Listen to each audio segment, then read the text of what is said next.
Hi guys, I'm Garen. I'm JD. And this is Investigating Comic Club, where we chronologically read, review, discuss, and rate specific crucial stories of the media.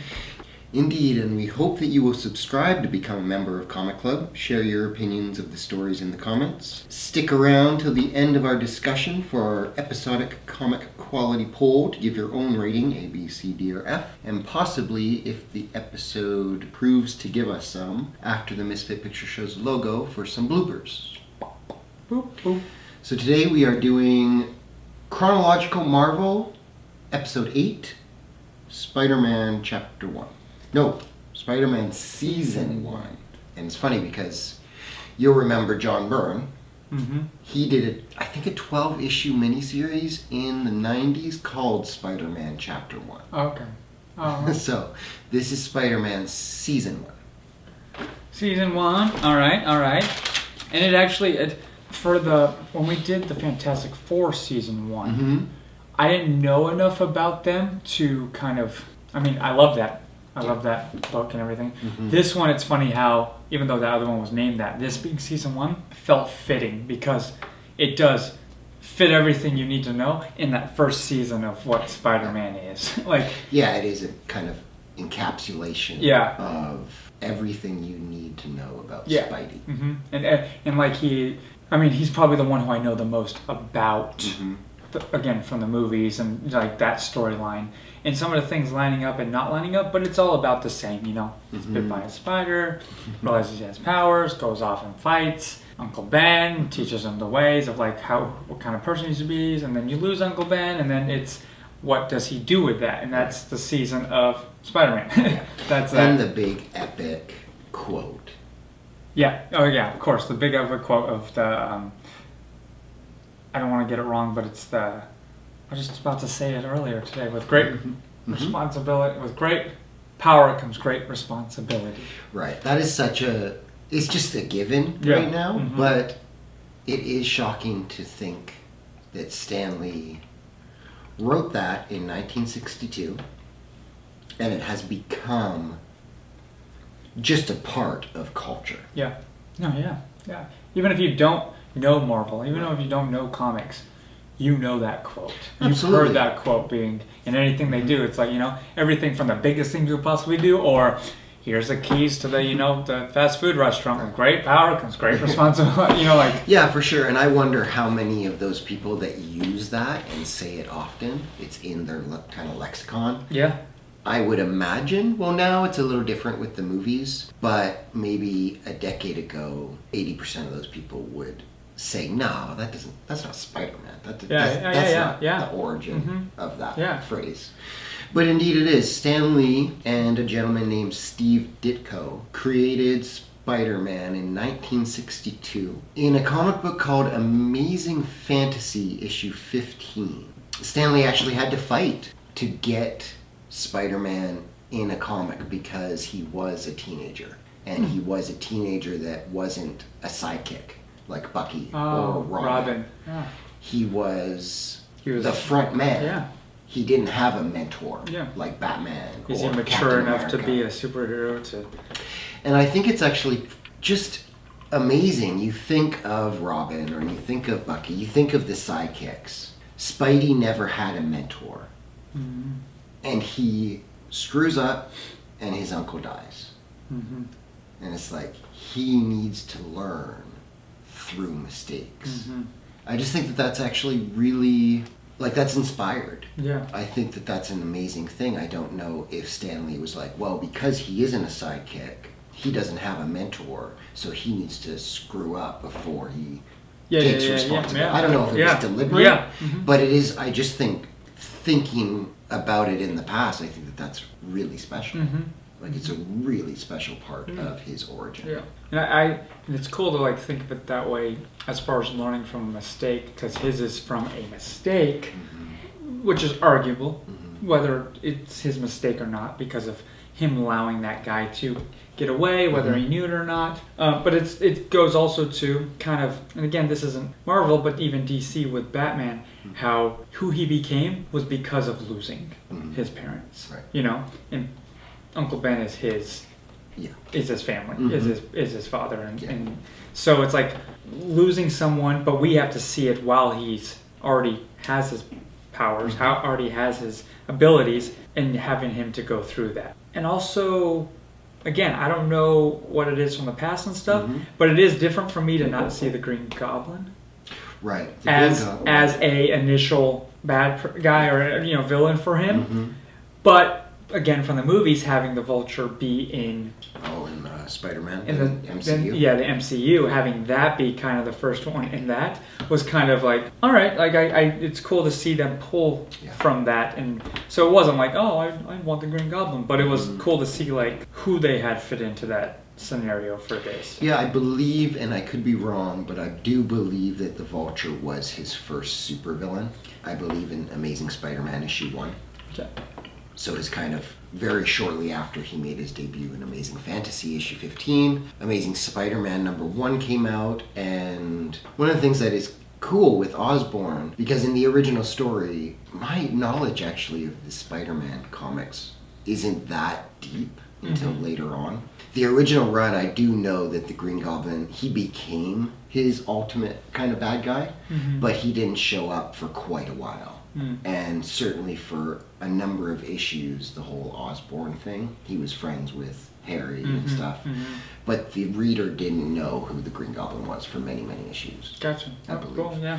It is cool that this guy, Oscorp, it was on, I believe, the villain who stole the money. I think that it was on the package. It was on the case that he had, right? So that's a cool hint of what's to come. Yeah. I liked that he, before he gets his powers, that Peter he's jealous, but he also admires Johnny Storm. Yeah. Of the Fantastic Four. I even said he does that, and he does it. He actually, I think, mentioned something like that, like being like, I don't know why I want to think he said something about like the Human Torch doesn't have a bedtime or something like that. Like there was something in there even with that, as far as like just referencing the universe, right? Yeah, it's the proper order to read these in that we are reading in, because even in actual history, I believe the Fantastic Four was 1960 or 61. So they definitely appeared a year or two before Spidey. Gotcha. So this story is by Cullen Bunn and Neil Edwards. I'm unfamiliar with either of them. Neil Edwards, I like the artwork. I think it's clean. I think it's a little too stiff at moments. You can tell that each panel, mostly, I believe he's probably taking photographs and working from photographs. It's got that kind of stiffness to it. Not always.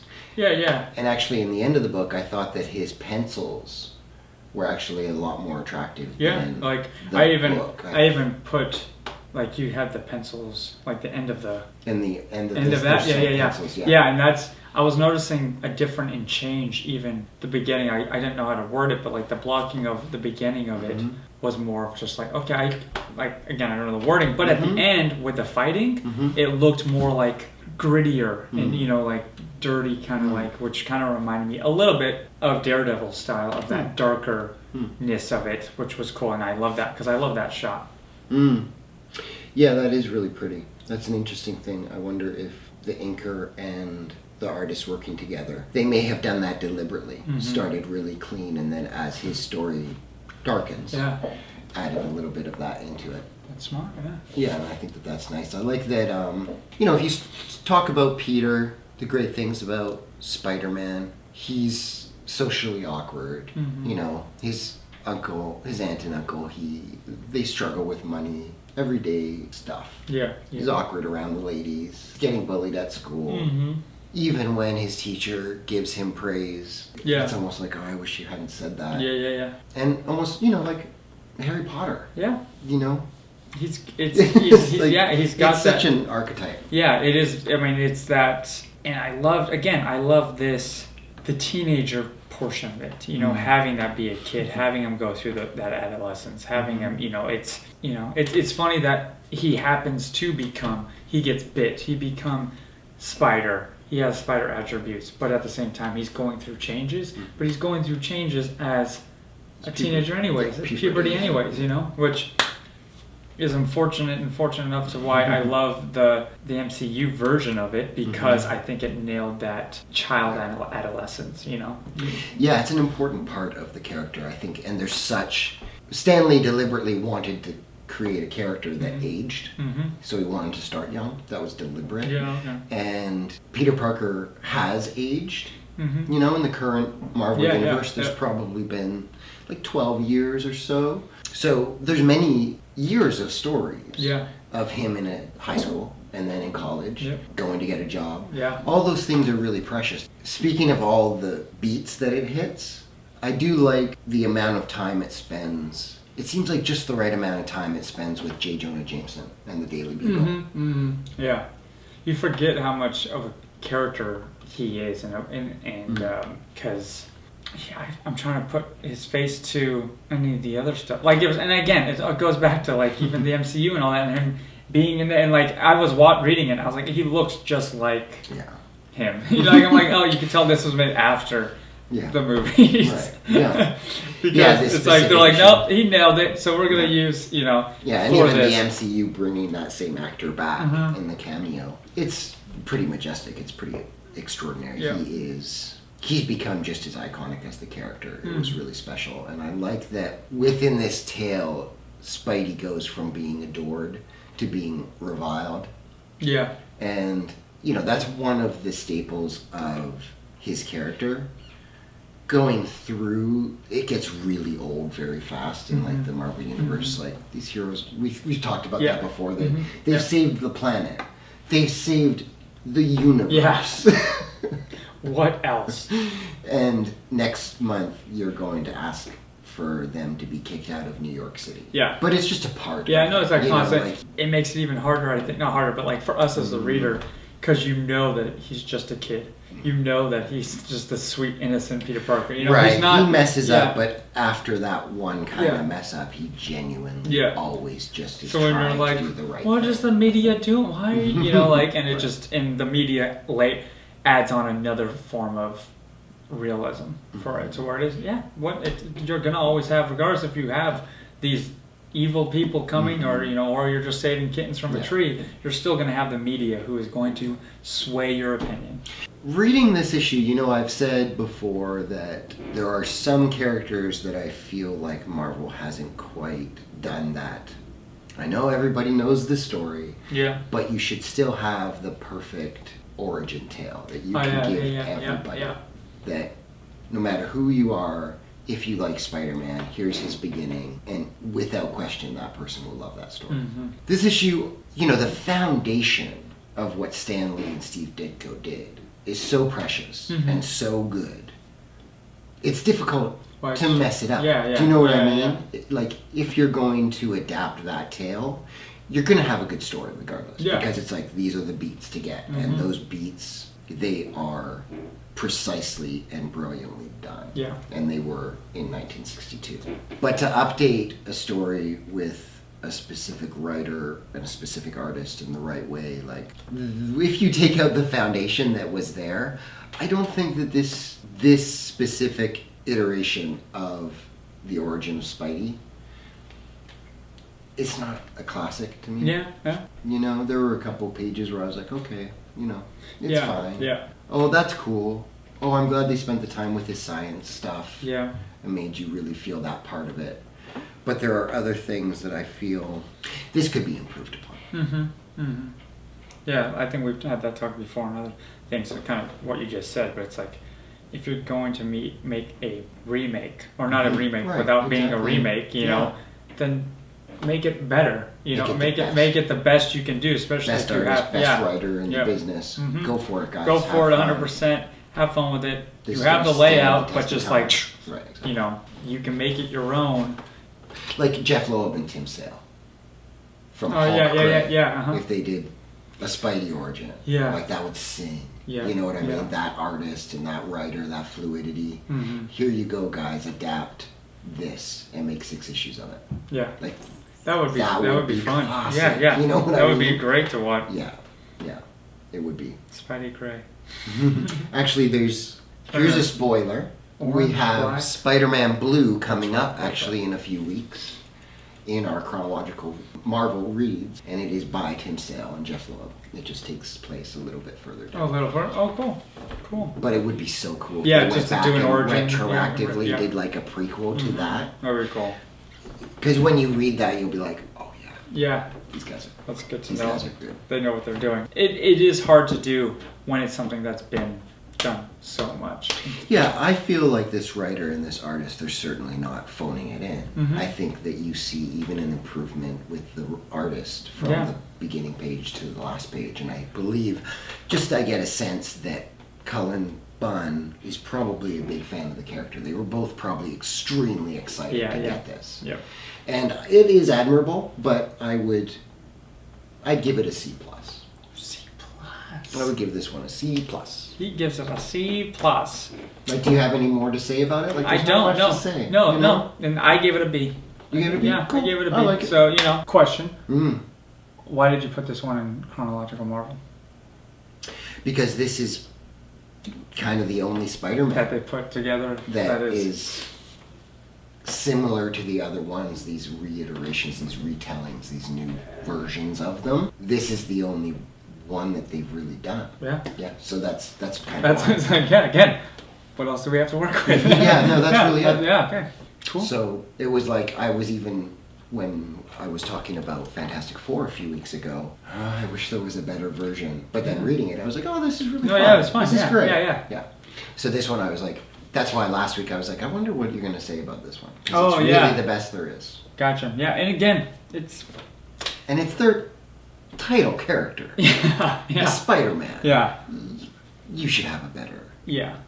Nothing against these two guys, and nothing against this. I really do feel like they were putting the effort in, but it doesn't pass muster for the character.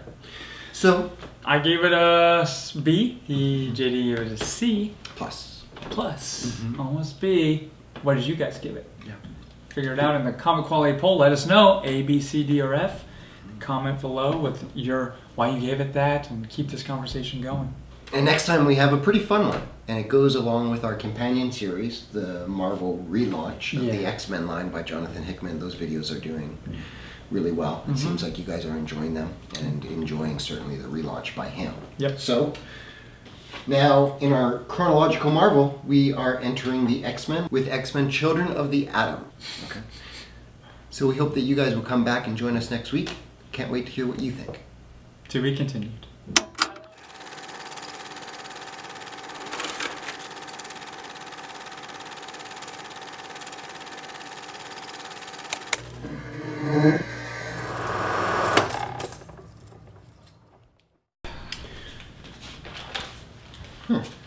What?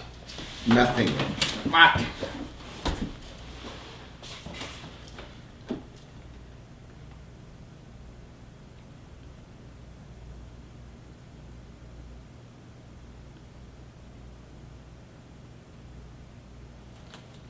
Okay. Okay.